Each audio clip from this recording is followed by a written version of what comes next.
अल्हम्दुलिल्लाहि रब्बिल आलमीन वस्सलातु वस्सलामु अला सय्यिदिल मुरसलीन अम्मा बअद फ़अऊज़ु बिल्लाहि मिनश शैतानिर रजीम बिस्मिल्लाहिर रहमानिर रहीम अस्सलातु वस्सलामु अलैका या रसूलल्लाह व अला आलिका व सुहाबिका या हबीबल्लाह अस्सलातु वस्सलामु अलैका या नबी अल्लाह व अला आलिका व सुहाबिका या नूर अल्लाह।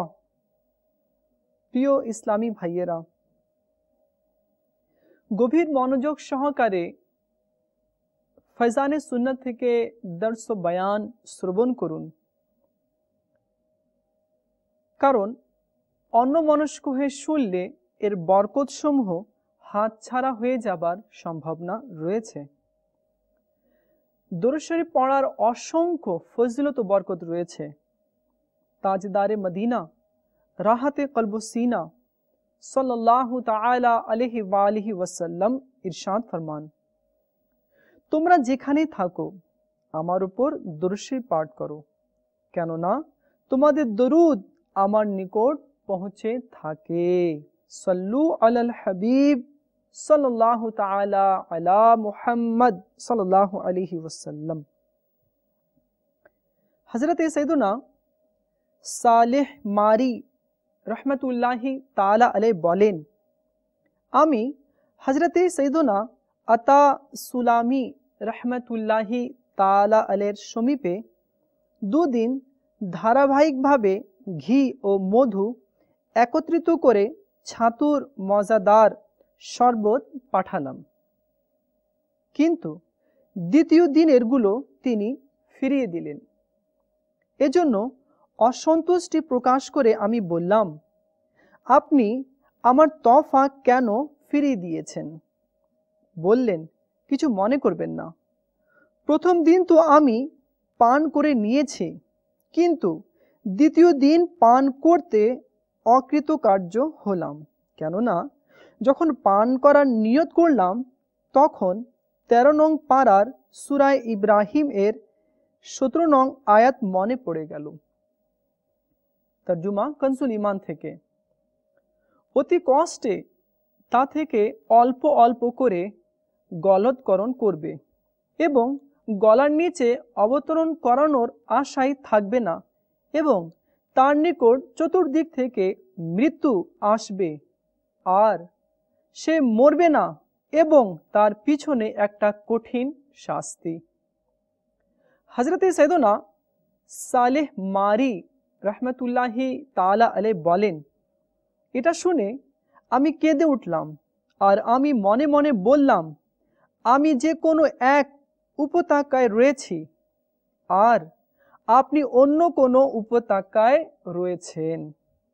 প্রিয় ইসলামী ভাইয়েরা, আমাদের বুজুর্গানে দ্বীন রাহিমাহুমুল্লাহু তাআলা নিজের নফসের জায়েজ ইচ্ছাগুলোকে পূরণ করা থেকে বেঁচে থাকতেন।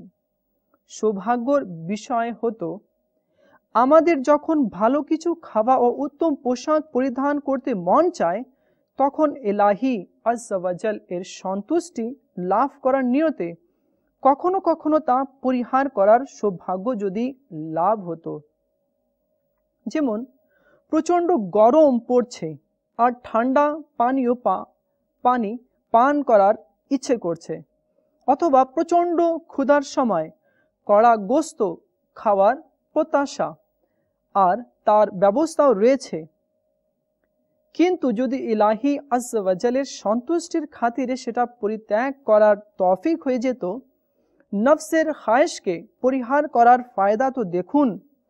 হযরত সাইয়্যিদুনা আবু সুলাইমান রহমাতুল্লাহি তাআলা আলাইহি বলেন, নফসের কোনো খায়েশকে ত্যাগ করা অন্তরের জন্য 12 মাসের রোজা ও রাতের ইবাদতের চেয়েও অধিক উপকারী।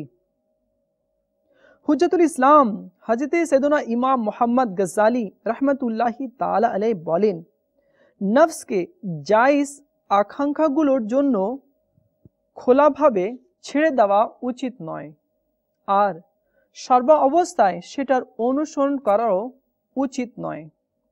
বান্দা যতটুকু নফসের আকাঙ্ক্ষা পূরণ করে আর নফসের দাবি অনুযায়ী উত্তম খাবার সমূহ খায়, তবে তার ততটুকু ভয় করা উচিত যে কিয়ামতের দিন কাফিরদেরকে বলা হবে। পারা 26 আল আহকাফ আয়াত নম্বর 20।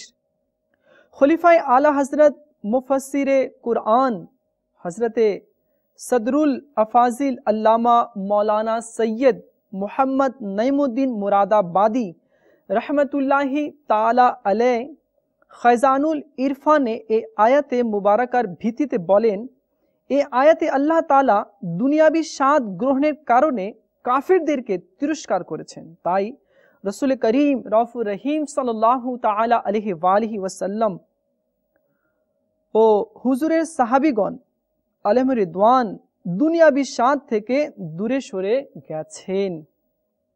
বুখারী ও মুসলিমের হাদিসে পাকে রয়েছে, হুজুর সৈয়দে আলম সাল্লাল্লাহু তাআলা আলাইহি ওয়ালিহি ওয়াসাল্লাম এর পার্থিব ওয়াফাত পর্যন্ত হুজুরের পবিত্র আহলে বাইত কখনো জবের রুটিও বরাবর 2 দিন খাননি।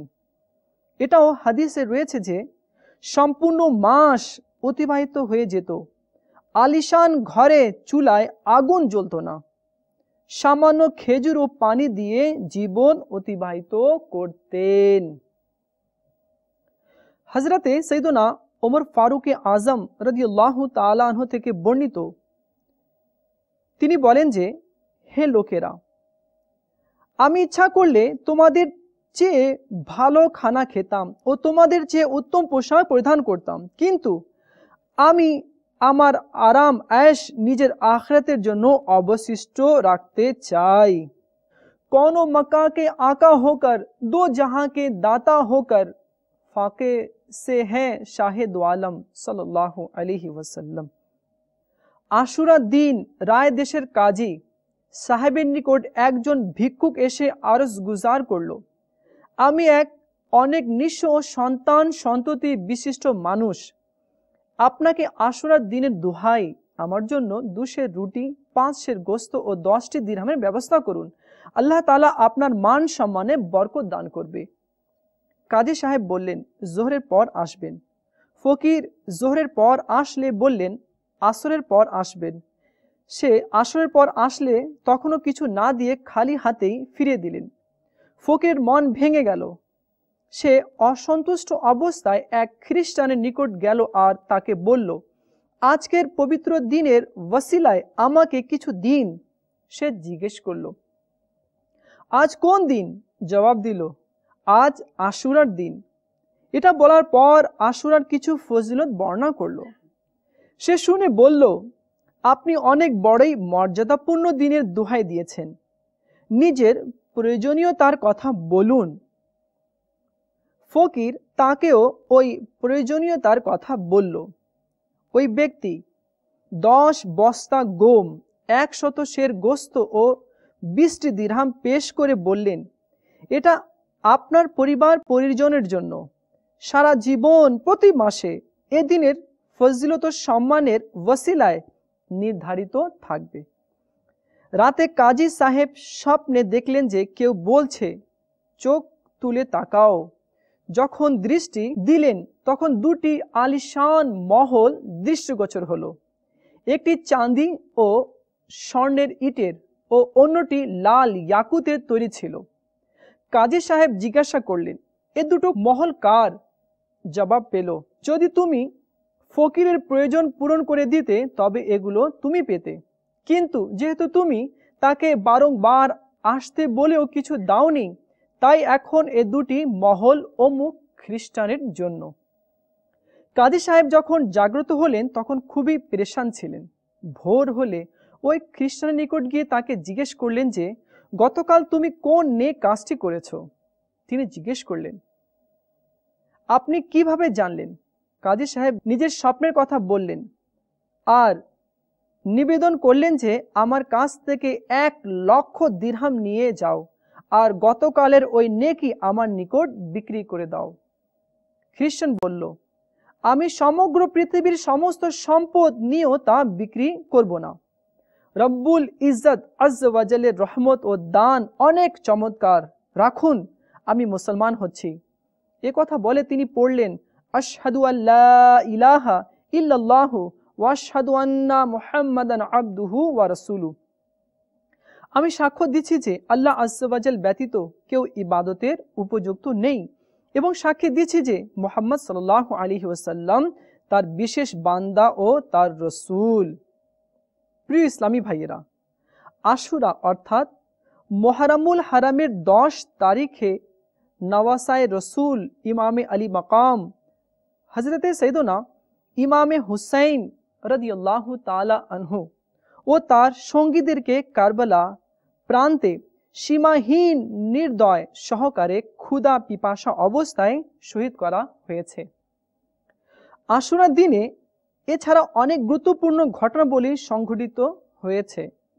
উভয় জগতের সুলতান রহমতে আলামিয়ান সরকার সাল্লাল্লাহু তাআলা আলাইহি ওয়া আলিহি ওয়াসাল্লামের আলিশান ফরমান হচ্ছে, রমজানের পর মুহররমের রোজা উত্তম ও ফরজের পর উত্তম নামাজ হলো সালাতুল লাইল অর্থাৎ রাতের নফল নামাজ।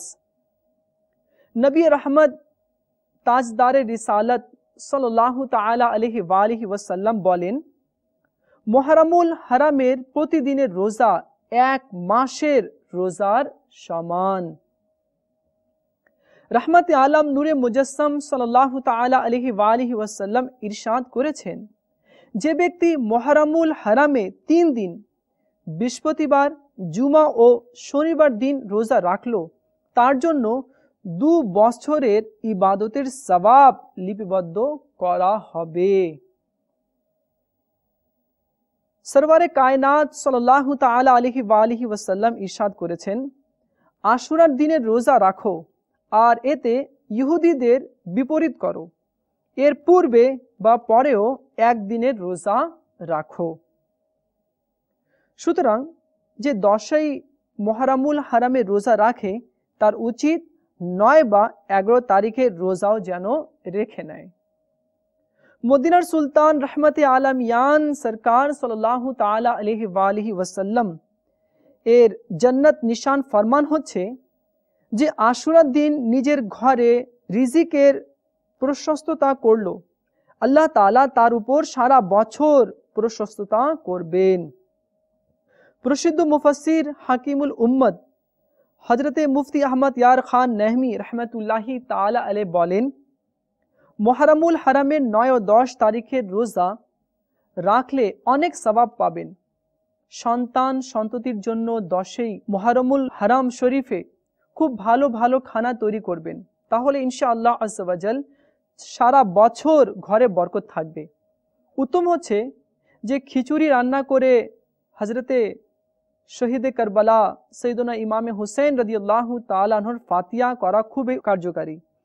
এ তারিখে গোসল করলে সারা বছর রোগ ব্যাধি থেকে নিরাপদ থাকবে, কেননা এদিন জমজমের পানি সমস্ত পানির মধ্যে পৌঁছে যায়। সরওয়ারে কায়নাত সাল্লাল্লাহু তাআলা আলাইহি ওয়া আলিহি ওয়াসাল্লাম ইরশাদ করেন, যে ব্যক্তি আশুরা দিন ইসমদ সুরমা চোখে লাগাবে তার চোখে কখনো অসুস্থতা হবে না। সাল্লু আলাল হাবিব সাল্লাল্লাহু তাআলা আলা মুহাম্মদ সাল্লাল্লাহু আলাইহি ওয়াসাল্লাম। আলহামদুলিল্লাহি আজ্জা ওয়া জাল তাবলীগ কোরআন ও সুন্নাত প্রচারের বিশ্বব্যাপী অরাজনৈতিক দ্বীনি সংগঠন দাওয়াতে ইসলামের সুবাসিত মদিনী পরিবেশে অসংখ্য সুন্নাত শিক্ষা অর্জন এবং সুন্নাত শিক্ষা প্রদান করা হয়। প্রত্যেক বৃহস্পতিবারে আপনাদের শহরে যেখানেই দাওয়াতে ইসলামের সাপ্তাহিক সুন্নত ভরা ইজতেমা হয়, সেই ইজতেমায় সারা রাত অতিবাহিত করার মদিনী অনুরোধ রইল। আশিকানে রসুলদের সাথে সুন্নত প্রশিক্ষণের জন্য মদিনী কাফলায় সফর এবং প্রতিদিন ফিকরে মদিনা করার মাধ্যমে মদিনী নামাতে রিসালা পূরণ করে নিজ জিম্মেদারের নিকট জমা করানোর নিজের অভ্যাস গড়ে তুলুন। ইনশাআল্লাহ আজ্জা ওয়া জাল গুনাহের প্রতি ঘৃণা, সুন্নতের প্রতি অনুসরণ এবং ঈমান হেফাজতের মন মানসিকতা সৃষ্টি হবে। প্রত্যেক ইসলামী ভাই নিজের এই মদিনী জেহেন তৈরি করে নিন যে আমাকে নিজের এবং সারা দুনিয়ার মানুষের সংশোধনের চেষ্টা করতে হবে ইনশাআল্লাহ আজ্জা ওয়া জাল। নিজের সংশোধনের জন্য মদিনী নামাতের উপরে আমল এবং সারা দুনিয়ার মানুষের সংশোধনের জন্য মদিনী কাফলায় সফর করতে হবে। अल्लाह करम ऐसा करे तुझ पे जहां में, ए दावत इस्लामी तेरी धूम मची हो। आमीन बिजाहिन नबील आमीन सल्लल्लाहु अलैहि वसल्लम। सल्लू अलल हबीब सल्लल्लाहु ताला अला मुहम्मद सल्लल्लाहु अलैहि वसल्लम।